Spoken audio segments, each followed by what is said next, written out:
And the way technology is changing day by day, the way penetration of mobile is taking place, the way we are going for delivery of services to citizen door to door, the way government is planning for the e-governance applications, it has become very mandate for us to have a feel what are the cons and pros in case we are not able to basically go for the cyber crimes and control of the cyber security.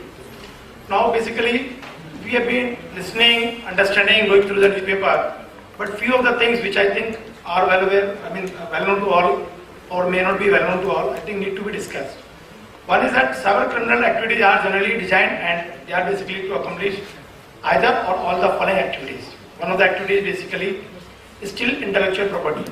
That's one of the target which basically we plan when we are going for a cyber crime. Second is to listen secretly to the other communication. This is one of the purpose, especially to the government communication.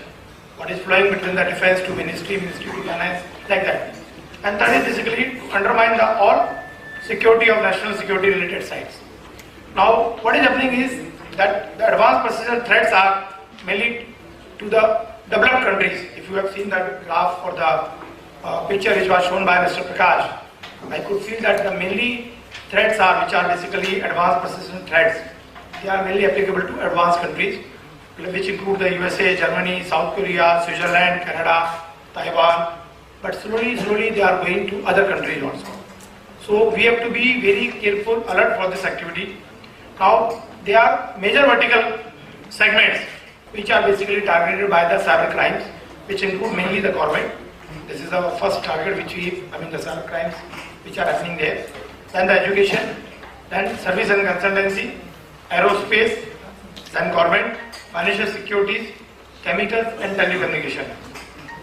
As per the report which is there already available on the website, it is felt that China is one of the key drivers behind the cyber attacks, because they have been doing a lot of research, a lot of activities which basically make us more worried, especially in Indian context, to be more careful on this activity. Now question comes, what is a malware? Because we have been listening this word number of times, we will listen all day. Basically it is nothing, it is just short form of malicious software which basically results into malfunctioning of the computer, which can be either contamination of the computer, which can be stealing of the information from the computer, or gaining access to the private computer system.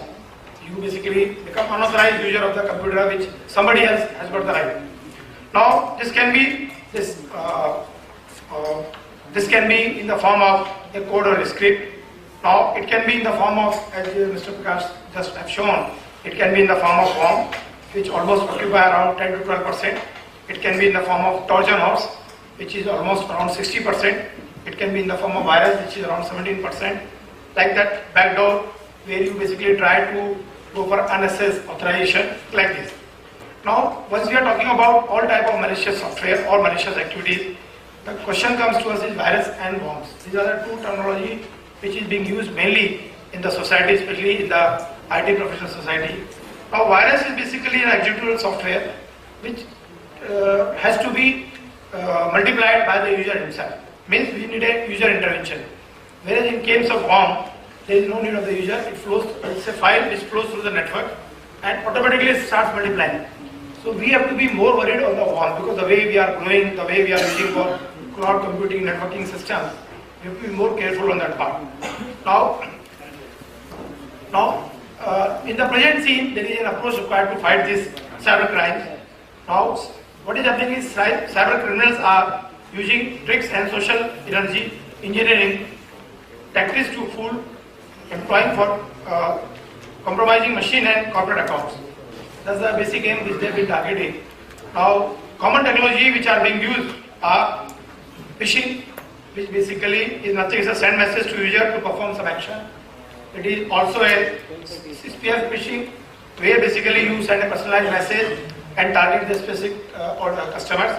And the third and the most important is the watering hole attacks, where basically you make a legitimate website and there is a group who is operating that, and basically they attract you to go to that website. One of the example is in the recent past, we have a mobile application development site which was basically controlled by the remote access Trojan. That's the way things are changing.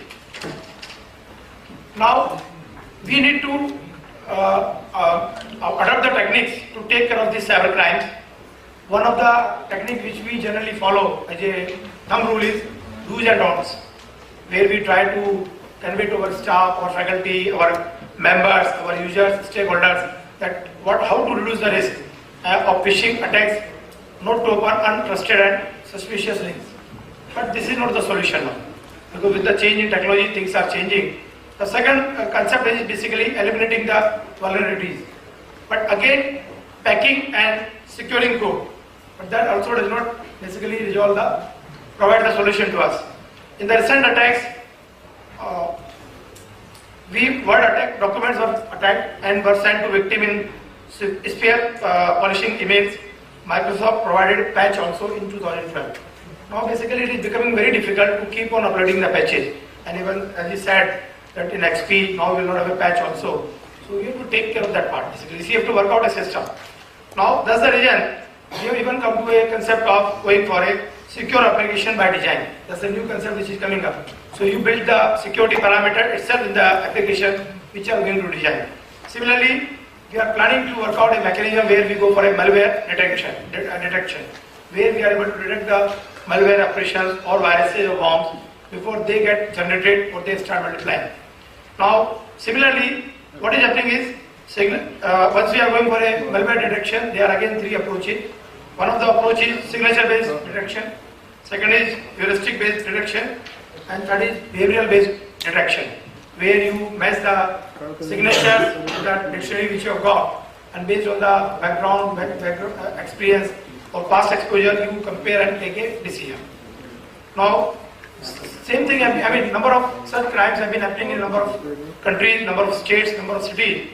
One of the, if you remember, the way Mr. Prakash has shown, that there was an attack in New York, and it was shown that more than 2 lakhs new kind of viruses are being registered every day. That's the market survey. This says that maybe the virus quantum of impact can be low or small, major, minor, but on an average it is being understood that 2 lakh viruses are being generated every day, which we can understand what is the gravity, because those who are involved in this business, cybercrime business, they are more smarter, more intelligent than us, because that's their bread and butter. Now, with the change in concept and technology, now we have been talking about blacklisting concept. Now the concept has come of file whitelisting, where basically what is allowed, we retain that file and try to compare with that file and allow the software to take action accordingly. Rather than finding out the fault, we are saying we'll allow these activities or these files, these patches, this database like that. So new technology has come in the market, but still this is not the only solution. So there is a challenge in maintenance and setting up of the whitelisting file. That's one of the issue which we have to take care of part.